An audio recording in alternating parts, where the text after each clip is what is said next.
अब बात करते हैं अपने बचपन की।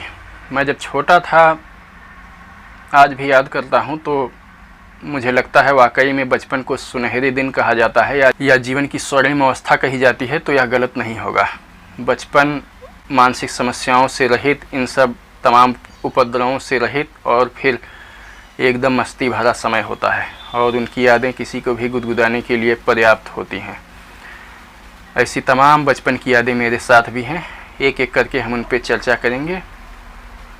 आज भी मुझे लगता है जैसे मेरी आंखों के सामने दृश्य तैर रहा हो। मेरे घर के सामने एक छप्पर का घर है, मेरा ही है, और उसमें जो है गाय भैंस बांधी जाती थी। जो पालतू गाय भैंस घर में थी वो बांधी जाती थी।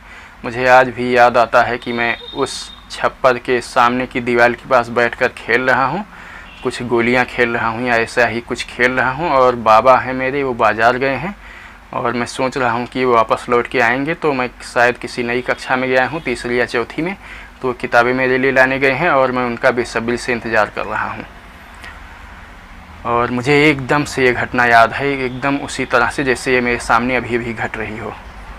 और दूसरी घटना है, हम सर्दी के दिनों में बाहर बैठकर अलाव तापा करते थे और उसके चारों तरफ बैठे रहते थे। ऐसे ही एक बार बैठे हुए मैंने देखा, मेरे घर के पास ही नीम का पेड़ है, उसके शाम के समय मैं अलाव ताप रहा था और मैंने देखा नीम के पेड़ के ठीक ऊपर चंद्रमा उगी हुई हैं। मेरे बाल सुलभ मन में जिज्ञासा उठी कि अगर मैं बड़ा हो जाऊं और सीढ़ी लगाऊं जो एकदम से पेड़ की चोटी तक जाए तो वहाँ पे पहुंचकर मैं चंद्रमा को तोड़ लूँगा। और पता नहीं क्यों लोग ऐसा नहीं करते, दुनिया भर की तमाम दुनियादारियों में डूबे रहते हैं और चंद्रमा यही पेड़ की चोटी पर ही है। पता नहीं क्यों लोग इसे तोड़कर रख नहीं लेते। मैं ऐसा सोचा करता था। फिर हम लोग महाभारत उस समय आता था टीवी में, बी.आर. चोपड़ा का महाभारत, और बहुत ही लोकप्रिय था। लोग, सड़कें सूनी हो जाती थी, ट्रक और तमाम वाहन रोक करके इसे सड़क के किनारे जहाँ भी टीवी चल रहा होता था वहाँ पे महाभारत कार्यक्रम देखने लगते थे। घरों में आसपास जिनके यहाँ टीवी होती थी उनके यहाँ लोग जा कर के देखा करते थे और यह बहुत ही अच्छा सीरियल था। और हम लोग महाभारत देखने के बाद में धनुष तीर बनाकर खेला करते थे। तो ऐसे ही एक बार धनुष तीर खेलते समय दिन के समय ही चंद्रमा उगी हुई थी, तो मैंने आकाश में देखा और सोचा कि मैं जब और बड़ा हो जाऊंगा तो थोड़ी अधिक क्षमता वाला तीर धनुष बनाऊंगा और मैं तीर मार के इस चंद्रमा को तोड़ दूंगा और वो फूट जाएंगे और फिर गिर जाएंगे और फिर मैं उसे खाऊंगा। मुझे लगा कि ये शायद कोई चमकती हुई सुंदर मिठाई जैसा है। और फिर मेरे एक मित्र हैं, उस समय बचपन में भी वो मेरे मित्र थे, बचपन के ही मित्र हैं। उनसे मैंने जब यह बात बताई कि मैं तीर मार के चंद्रमा को तोड़ दूंगा तो उन्होंने कहा नहीं, तुम नहीं तोड़ पाओगे, चंद्रमा बहुत मजबूत है, उन पर तीर लगने के बाद भी नहीं टूटेगा। अब मैं सोचता हूँ तो हंसी आती है बचपन की इन बातों को याद करके। फिर मेरे एक मित्र और थे, वो हमसे थोड़ी एक बड़ी कक्षा में थे।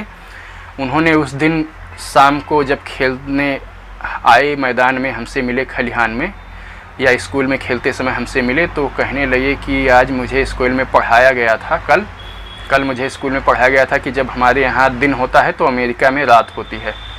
और हमने कहा मजाक कर रहे हो? तो उन्होंने कहा नहीं, जानते नहीं हो, कल शाम को मैं अपने पिताजी के साथ साइकिल पर बैठकर गया और यहाँ से जब मैं चल रहा था तो यहाँ पे दिन था और जब अमेरिका पहुँचा तो वहाँ पे रात थी। हम आश्चर्य से भर गए और आज जब इस बात को सोचते हैं तो हंसी आती है कि साइकिल पे बैठकर अमेरिका पे गए और यह कंफर्म कर लिया कि यहाँ पे दिन है और वहाँ पे रात है। और अगर किसी तरह पहुँच भी गए तो फिर यह सोचकर हंसी आती है कि क्या पता इतना समय लगा उनको साइकिल से वहाँ पहुँचने में कि पहुँचते पहुँचते उनको रात हो गई हो अमेरिका की ही, या फिर इस तरह की और तमाम बातें हम सोच के हंसा करते थे। एक और बात है, बचपन में हम लोग प्राइमरी स्कूल में पढ़ते थे, वहाँ पे आम के पेड़ के नीचे और आम महुआ ऐसे ही पेड़ थे, उनके नीचे बैठकर पढ़ाई होती थी। बारिश का दिन था, हम लोग ज़मीन में सरकंडे को लेकर के ऐसे ऐसे करके ज़मीन में छेद कर दिया करते थे लंबे लंबे, और फिर ईंटे के दो टुकड़ों को लेकर उनको आपस में से रगड़ रगड़ करके लाल लाल बुरादा, उसका लाल लाल धूल ईंटे की बनाते थे और उसको फिर उस छेद से बने हुए गड्ढे में भर करके उसको ऊपर से मिट्टी से ढक देते थे। इस तरह से बहुत गड्ढे हम लोग बनाया करते थे। ऐसे ही एक बार बारिश के बाद जब स्कूल खुला तो फिर मैं एक ज़मीन पर सरकंडे को रख करके और ईंटे से मार करके छेद करने का प्रयास कर रहा था कि यह सरकंडा ऐसे ही किसी बनाए हुए गड्ढे में घुस गया और उसके अंदर पानी भी चला गया था, ऊपर से मिट्टी बहुत ज़्यादा नहीं लगी हुई थी। तो ईंटों की धूल भरे हुए उस छेद में पानी भी भर गया था, जिससे वह घुल करके लाल लाल हो गया था और खून जैसा प्रतीत हो रहा था। मेरे वही मित्र थे साथ में जो कहते थे तुम चंद्रमा को तोड़ नहीं पाओगे, तो मैंने वहाँ पे ईंट से जोर से प्रहार किया सरकंडे पर, और सरकंडा उस छेद में घुस गया और वहाँ से वह लाल ईंटे की धूल घुली हुई खून जैसी बाहर छिटक आई और हम लोगों के ऊपर पड़ गई। अब वो मुझे भयभीत करने लगे कि तुमने भगवान के सिर में छेद कर दिया है, भगवान धरती में रहते हैं और तुमने भगवान के सिर में छेद कर दिया है, अब भगवान तुमको मारेंगे। यह बात सुनकर मैं वाकई बहुत ज़्यादा डर गया था और फिर मैंने उस छेद को बंद किया और फिर भाग आया। और फिर धीरे धीरे कुछ दिनों में, 1-2 दिनों में यह घटना भूल गई और सब कुछ सामान्य हो गया। अन्यथा मैं इस घटना के बाद वाकई बहुत डर गया था कि मैंने भगवान के सिर में छेद कर दिया है। लेकिन फिर कुछ समय के बाद मुझे भी पता चल गया कि उस समय मैं जान गया कि ये क्या हुआ होगा और कैसे यह हुआ है, और फिर मैं इस भय से मुक्त हो गया। तो ये बचपन की कुछ छोटी छोटी यादें हैं। इसके बाद हम लोग गर्मियों में दोपहर में कई तरह के दौड़ भाग वाले खेल खेला करते थे, जिनमें एक चिक्का प्रमुख है। चिक्का एक खेल होता है जिसको चाहे गोल घेरा बना करके खेलते थे। कुछ लोग गोल घेरे में होते थे और फिर दूसरी टोली के लोग गोल घेरे से बाहर होते थे और वो एक दूसरे को बाहर खींच कर निकालने में और पैर से पैर पर मारने में, घुटने से नीचे मारने में बिजी हो जाते थे और इस तरह से यह खेल खेला जाता था। एक दूसरा चिक्का भी होता है जो चौकोर बनाया जाता है, आयताकार बनाया जाता है। उसमें 2 आयताकार आकार होते हैं और फिर बीच में एक पगडंडी जैसा आकार होता है, और फिर उसमें भी कुछ लोग एक गोल वाले अंदर रहते हैं और एक गोल वाले बाहर रहते हैं, और इस तरह से यह खेल खेला जाता है। काफ़ी रोमांचक होता है और इसमें अक्सर हम लोगों को चोट चपेट भी लग जाया करती थी, लेकिन इस खेल का ऐसा रोमांच था कि हम लोग बार बार फिर यह खेलने के लिए पहुंच जाया करते थे। दोपहरी में हमारे यहाँ एक ट्यूबवेल था, वहाँ पे नहाने चले जाया करते थे।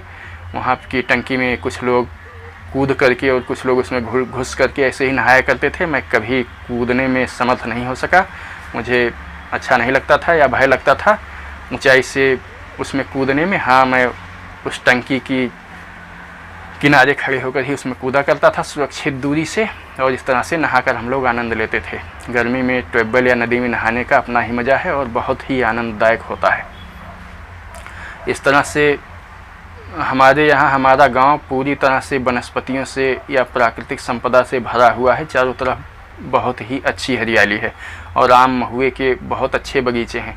गर्मी के दिनों में या गर्मी की छुट्टियों में दोपहर में हम लोग आम के बगीचे में चले जाते थे। एक बगीचा है जो घेरा है, मैं वह वीडियो या रिकॉर्ड करके घेरा आपको दिखाने का प्रयास करूँगा। वहाँ पे चले जाया करते थे और वहाँ पे फिर कच्चे आम या फिर पके हुए आम खाया करते थे और दुनिया भर की चीज़ें खेला करते थे। वहाँ पे पेड़ों पे लाल चींटियाँ या माटे होते हैं जो पेड़ों के पत्तों से ही अपना आवास बनाते हैं, जिसे ग्रामीण भाषा में झोंझ कहते हैं, और इनसे भी तमाम तरह की चीज़ें हम लोग खेला करते थे। चींटियों की 2 जातियों में लड़ाइयाँ कराते थे और ऐसी तमाम चीज़ें खेला करते थे। ये लाल माटे जो होते हैं, लाल चींटियाँ होती हैं, इनमें बड़ी एकता होती है और ये क्रमबद्ध संगठित तरीके से पूरे सैनिकों की तरह से अनुशासन में रहते हुए युद्ध करते हैं। और ये काले चींटे होते हैं जो बहुत बहादुर होते हैं, लेकिन फिर भी अपने अनुशासन और मिलकर रहने की आदत के चलते ये उनको हरा देते थे।